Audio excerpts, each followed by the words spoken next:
വെച്ച കോഴിന്റെ മണം. അയ്യോ ഈ പിങ്കിയാണ് ചേച്ചി മൊത്തം കേട് വരുത്തുന്നത്. ബോസേ ബോസേ എനിക്ക് സഹിക്കാൻ പറ്റുന്നില്ല ബോസേ, കഷ്ടം തോന്നുന്നു ബോസേ. എന്തിനാ എന്നെ ഇങ്ങനെ സങ്കടപ്പെടുത്തണേ? ഏതോ എന്താടി പറ. അല്ല മഞ്ജു മഞ്ജു അവിടെ ഏതാ മഞ്ജു കിടക്കുന്നത്? ഏത് നമ്മുടെ അയലത്തെ സ്റ്റാറിന്റെ മോള് മഞ്ജു അല്ലേ? അല്ല നമ്മളെ മഞ്ജു വാര്യരെ കരയണ കണ്ടപ്പോ എനിക്ക് സഹിക്കണില്ല. മഞ്ജു വാര്യര് കരയും ചിരിക്കുന്നത് നിനക്ക് എന്താടി അതിന്? അതല്ല ബോസ്, വിവാഹമോചനം കഴിഞ്ഞില്ലേ, അവര് കോടതിയിൽ നിന്ന് ഇറങ്ങി വന്നില്ലേ, ആ വീഡിയോ കണ്ടപ്പോ എനിക്ക് സഹിക്കണില്ല, താങ്ങാൻ പറ്റണില്ല. ഒരു ഒലക്ക എടുത്ത് വെച്ച് താങ്ങിക്കോ, എന്നാ പിന്നെ താങ്ങി നിന്നോ. പോ ബോസ് അങ്ങോട്ട്. ഓ ഒരു സങ്കടം ഇല്ലാത്ത ബോസ്. എടി ഏറ്റവും കൂടുതൽ ചർച്ച ചെയ്യപ്പെട്ട അല്ലെങ്കിൽ മലയാളികൾ ഇപ്പോഴും ചർച്ച ചെയ്യുമ്പോഴുന്ന വിവാഹമോചനം ഏതാ? മഞ്ജു വാര്യരുടെ ദിലീപിന്റെ. എടി ദിലീപിന്റെ ഈ മഞ്ജുവിന്റെ ഈ കേസ് അത് മാറാനൊന്നും പോകുന്നില്ല. വിവാഹമോചനം കഴിഞ്ഞ് ഇരുവരും കോടതിയിൽ നിന്ന് ഇറങ്ങി വരുന്ന രംഗങ്ങളെല്ലാം അന്നേ വൈറലാണ്. എനിക്കതൊന്നും അറിയാത്തോണ്ടാ. അല്ല ആ ദിലീപ് വിട്ടുപോയപ്പോ നമ്മുടെ മഞ്ജു അനുഭവിച്ച വേദന ഉണ്ടല്ലോ, അത് നമുക്ക് ഇപ്പോഴേ കാണുമ്പോ സഹിക്കാൻ പറ്റണില്ല. വിവാഹമോചനം കഴിഞ്ഞ് ഇരുവരും കോടതിയിൽ നിന്ന് ഇറങ്ങി വരുന്ന രംഗങ്ങളുണ്ടല്ലോ, അതൊക്കെ കാണുമ്പോഴും ആ ഒരു പഴയ വീഡിയോ ഇപ്പോഴും വൈറലായി വരുമ്പോ എനിക്ക് കാണുമ്പോ ഭയങ്കര സങ്കടം ബോസ്. കാണുമ്പോ തന്നെ മഞ്ജുവിന്റെ ആ ഒരു കരച്ചിൽ കാണുമ്പോ, പക്ഷെ കോടതിയിൽ നിന്ന് ഇറങ്ങുമ്പോ കരയുന്ന മഞ്ജു വാര്യരുണ്ടല്ലോ, അത് കണ്ടിട്ട് എനിക്ക് സഹിക്കുന്നില്ല. ഞാനും അവിടെ മഞ്ജു എന്റെ മുന്നിൽ നിന്ന് കരഞ്ഞ് പറയുന്ന പോലെ എനിക്കൊരു ഫീൽ. എന്റെ അത്തിപ്പറ അമ്മച്ചീനി എന്തല്ല ഞാൻ കാണണം. ഇവളിഞ്ഞിപ്പോ മഞ്ജു വരെ കരച്ചില്ല വരെ എത്തിയ അവസ്ഥയാണല്ലോ. ആ വീഡിയോക്ക് താഴെ ദിലീപിനെയും മഞ്ജുവിനെ അനുകൂലിച്ചും പ്രതികൂലിച്ചും നിരവധി കമന്റുകൾ വരുന്നുണ്ട്. പക്ഷെ മഞ്ജുവിന്റെ എത്ര പേര് ദുഃഖം അറിയുന്നു, മഞ്ജു എത്രത്തോളം സങ്കടപ്പെടുന്നു, ആ ദുഃഖം ആരറിയുന്നു? ഞാനെങ്കിലും അറിയണ്ടേ ദുഃഖം. എടി നമ്മുടെ ജീവിതം എന്ന് പറയുന്നത് മലയാള സിനിമ പോലെയാണ്, ഇങ്ങനെ പോയിക്കൊണ്ടേയിരിക്കും. അതെന്തായാലും ദിലീപ് ചെയ്തത് ശരിയായില്ല, ഒട്ടും ശരിയായില്ല. എടി നിനക്ക് ഇനിയും മതിയായില്ലല്ലേ? എന്ത് ആ ബോസ് ആ വീഡിയോ കണ്ടില്ലല്ല? കണ്ടില്ലേ? കണ്ടു. എന്ത് ഏത് വീഡിയോ കണ്ട്? മഞ്ജുവിന്റെ കരച്ചിലിന്റെ വിലയാണ് ദിലീപ് ഇപ്പൊ അനുഭവിക്കുന്നത്. മഞ്ജു വാര്യരെ പിന്തുണയ്ക്കുന്നവരും അത് തന്നെ പറയുന്നുണ്ട്. മഞ്ജുവിന്റെ ആ ഒരു ശാപം തന്നെയാണ് ദിലീപിന്റെ ഇപ്പോഴത്തെ പ്രശ്നങ്ങൾക്ക് കാരണമെന്ന്. അവരുടെ കണ്ണീരിന് ഒരു നാൾ ദിലീപ് മറുപടി പറയേണ്ടി വരുമെന്നാണ് ചിലരുടെ കമന്റും. അതുപോലെ തന്നെ ഞാനും പറയുന്നു. എടി ആ കാര്യത്തിൽ എനിക്കും വിഷമമൊക്കെ ഉണ്ട്. പിന്നെ എന്താ പിന്നെ ഒന്നും പറയാൻ പറ്റാത്തൊരു സിറ്റുവേഷൻ ആണല്ലോ. പിന്നെ അയാളുടെ മുഖത്ത് അന്ന് എല്ലാം നേടിയതൊരു ഭാവം ഉള്ളത് ഞാനും ശ്രദ്ധിച്ചിട്ടുണ്ടായിരുന്നു. ഒന്നും നേടിയിട്ടില്ല എന്ന് പിന്നീട് അയാൾ അറിഞ്ഞ്. മഞ്ജു ചേച്ചിയാണെങ്കിലോ ഇപ്പൊ എല്ലാം നേടും ചെയ്തു. ദിലീപ് ഒടുക്കെന്തായി? മഞ്ജുവിന്റെ തുടക്കവും. അങ്ങനെയല്ല പറയട്ടെ, ദിലീപിന്റെ ഒടുക്കവും മഞ്ജുവിന്റെ തുടക്കവും അങ്ങനെ. ഇവൻ നമ്മളെക്കാൾ തറയാടാ. തറ. എടി നീ വെറുതെ പറയാൻ നിൽക്കല്ലേ.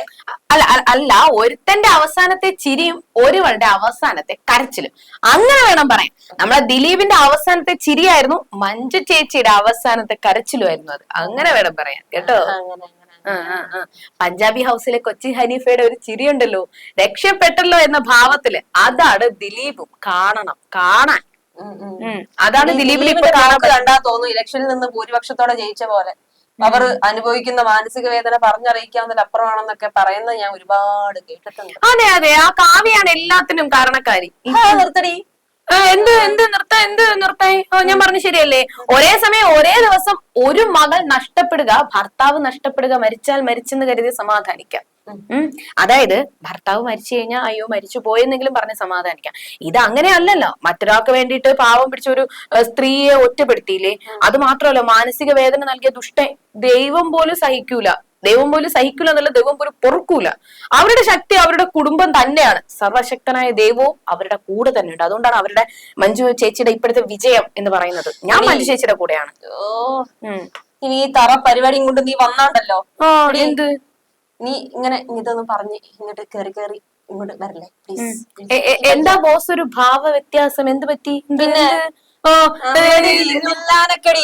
എടി തോമ ചെറ്റയല്ല. നീ വന്ന് കരഞ്ഞ് മെഴുകിയപ്പോ തോന്നി എന്താണ് നിനക്ക് പറയാനുള്ളതെന്ന് അറിയാൻ വേണ്ടിയിട്ടാണ് ഞാൻ ഇത്രയും നേരം കുറ്റം പറഞ്ഞത്. പക്ഷേ മഞ്ജുവിന്റെ ആ വീഡിയോ ഞാൻ കണ്ടിട്ടുണ്ട്, നല്ല വിഷമവും ഉണ്ട്. പക്ഷെ ഒരു കാര്യം ഞാൻ ചോദിക്കട്ടെ?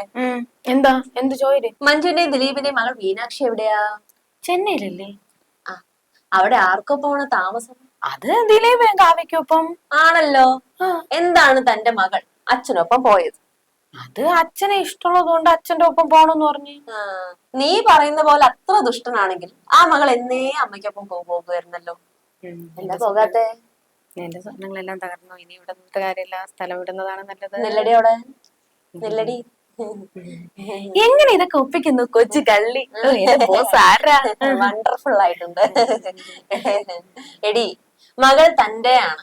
കാവ്യ ദിലീപ് ആ സമയത്ത്, അതായത് ആ മകൾ മീനാക്ഷി തന്നെയാണ് കാവ്യയുടെയും ദിലീപിന്റെയും വിവാഹത്തിന് ഒപ്പം നിന്ന ഒരേ ഒരാൾ. അന്ന് മാധ്യമങ്ങൾക്ക് മുന്നിലും ആരാ സംസാരിച്ചത്? മീനാക്ഷി തന്നെയാണ് സംസാരിച്ചത്. പിന്നെ കുട്ടി അന്ന് കൊച്ചായിരുന്നെങ്കിൽ എന്നുള്ള ചോദ്യം ഒന്നും ഇങ്ങോട്ട് വേണ്ട. അങ്ങനെയാണെങ്കിൽ വലുതായപ്പോൾ എതിർക്കുമായിരുന്ന ഒരു സാഹചര്യത്തിലേക്ക് എത്തുമായിരുന്നല്ലോ. പിന്നല്ലാതെ. പക്ഷെ ആ കുട്ടി ഇപ്പോൾ പഠിച്ച് ഡോക്ടറായി. അപ്പോഴും ആരാണ് കൂടെ? ആണല്ലോ. അത് മാത്രമല്ല, ഡോക്ടറായിട്ടും കൂടെ ഉണ്ടായിരുന്നതും ആരാണ്? കാവ്യം ദിലീപും അല്ലേ? ഇപ്പോഴും പിറന്നാളിനാണെങ്കിലും ഏത് വിവാഹത്തിനാണെങ്കിലും അവര് കുടുംബസമേതമാണോ വരുന്നത്? അത് കാണാറുണ്ടോ? ഈ മഞ്ജുവാരുടെ ഈ വീഡിയോ വൈറലാകുന്നതനുസരിച്ച് ആ വീഡിയോ വൈറലാകാറുണ്ടല്ലോ. അത് മാത്രല്ല, മഞ്ജു മീനാക്ഷിയെ ഫോളോ ചെയ്തു, തിരിച്ച് മകളും ഫോളോ ചെയ്തു. അത് കാണുന്നുണ്ടല്ലോ. അല്ലാ, പിള്ളേരുടെ ഒരു പാഷനെ. പക്ഷെ അവര് രഹസ്യ ഇടപാടുണ്ടെന്നാണ് ചില സംസാരങ്ങള്. അത് കേട്ടാ? അത് ഈ മഞ്ജു ഉണ്ടല്ല, ഈ ഡോക്ടർ കിട്ടിയതിന് ശേഷം, ആ ഒരു സമയത്ത് വീഡിയോ വൈറലായതിനു ശേഷം മഞ്ജു വാര്യർ മീനാക്ഷി ഫോളോ ചെയ്തു. അപ്പം തിരിച്ച് മീനാക്ഷിയും ഫോളോ ചെയ്തു. പക്ഷെ ആ ഫോളോ ചെയ്യുമ്പോഴത്തേക്കും സാധാരണ എന്ത് സംഭവിക്കും? സോഷ്യൽ മീഡിയ അറിയും, എടുത്തിട്ട് കൊടുക്കും ഇല്ലേ? അതുപോലെ എടുത്ത് സോഷ്യൽ മീഡിയയിൽ വൈറലായി. പിന്നെ അടുത്ത നിമിഷം തന്നെ മീനാക്ഷി മഞ്ജുവിനെ അൺഫോളോ ചെയ്ത്. മഞ്ജു പക്ഷെ ഇപ്പോഴും മീനാക്ഷി ഫോളോ ചെയ്യുന്നത്. അത് എന്തുകൊണ്ടായിരിക്കും? അത് പേടിച്ചിട്ടായിരിക്കും. അതായത് അവരുടെ ജീവിതത്തിലുള്ള കാര്യങ്ങൾ ആരും അറിയരുത് എന്ന് അവര് വിചാരിക്കുന്നുണ്ട്, ഇല്ലേ ബോസേ? അതുകൊണ്ടാണ് അല്ലെ? അപ്പോ അവര് തമ്മിലുള്ള ബന്ധമൊക്കെ ഇപ്പോഴും നിലനിൽപ്പുണ്ട് എന്നല്ലേ എല്ലാവരും പറയുന്നത്? ആയിരിക്കും. അത് കേൾക്കുന്നുണ്ടാവുമല്ലോ അല്ലേ? കേൾക്കുന്നുണ്ട്. അപ്പൊ മഞ്ജു വാര്യർക്കും ദിലീപിനും ഇടയിൽ വലിയ വലിയ പ്രശ്നങ്ങൾ ഉണ്ടെങ്കിൽ മഞ്ജു വാര്യർ എന്നോ ദിലീപുമായിട്ടുള്ള പ്രശ്നങ്ങൾ സോഷ്യൽ മീഡിയയിലാണെങ്കിലും മാധ്യമങ്ങൾക്ക് മുന്നിലാണെങ്കിലും എല്ലാം തുറന്ന് പറയേണ്ടതല്ലേ? പിന്നെ പറയണം. അതിന് പകരം മഞ്ജു എന്താ ചെയ്തത്? പറയാതെ വെച്ച് അല്ലേ? അതിന്റെ പിന്നിൽ എന്താ കാരണം? അത് അവർക്കിടയിൽ എന്തെങ്കിലുമൊക്കെ പ്രശ്നങ്ങൾ ഉണ്ടെങ്കിൽ അവർ ആദ്യമേ പറഞ്ഞിട്ടുണ്ട്. ഞങ്ങൾക്കിടയിലുള്ള പ്രശ്നങ്ങള് ഞങ്ങൾ പൊതുസമൂഹത്തില് മറ്റുള്ളവർക്ക് വൈറലാക്കാനായിട്ട് ഞങ്ങൾ തരത്തില്ല. ഞങ്ങൾ എപ്പോഴും വ്യക്തി ജീവിതം ഇങ്ങനെ ഒളിപ്പിച്ചു വെച്ചിരിക്കുന്ന ആൾക്കാരാണ്. അതുകൊണ്ട് മഞ്ജു ഒരിക്കലും ഒരു ദിവസം ഈ ഡിവോഴ്സ് കഴിഞ്ഞിട്ട് പോലും നമ്മളെ മഞ്ജു ചേച്ചി ഒരിക്കലും ദിലീപേട്ടനെ കുറ്റം പറഞ്ഞിട്ടില്ലല്ലോ. അതുപോലെ ദിലീപേട്ടനും മഞ്ജു ചേച്ചി കുറ്റം പറഞ്ഞില്ലല്ലോ. ഇപ്പോഴും മഞ്ജു എന്താ ദിലീപിനെ വിളിക്കുന്നത്? ദിലീപേട്ടൻ അല്ലേ? അതൊക്കെ കാണാറുണ്ടല്ലോ. പിന്നല്ല, ബോസിനെ പോലെ ഞാനും കാണും. സോഷ്യൽ മീഡിയ അഡിക്റ്റഡ് ആണ് ഞാൻ. ഇതൊക്കെ അറിഞ്ഞിട്ടാണോ നീ കൃഷ്ണവിലാസം ഭഗീരഥൻ പിള്ള ചെറിയവെടി 4 ചെറിയവെടി 4 എന്ന് പറഞ്ഞ് ദിലീപിനെ പൊങ്കാലിട്ടോണ്ടിരുന്നത്? മനസ്സിലായി, ബോസ് പറയാൻ വന്നത് എനിക്ക് മനസ്സിലായി. ഞാൻ പണ്ടേ പറഞ്ഞിട്ടില്ലേ, നർക്കോട്ടിക്സ് ഈസ് ഡേർട്ടി ബിസിനസ് എന്ന്. ഓൾറെഡി ഹംകെ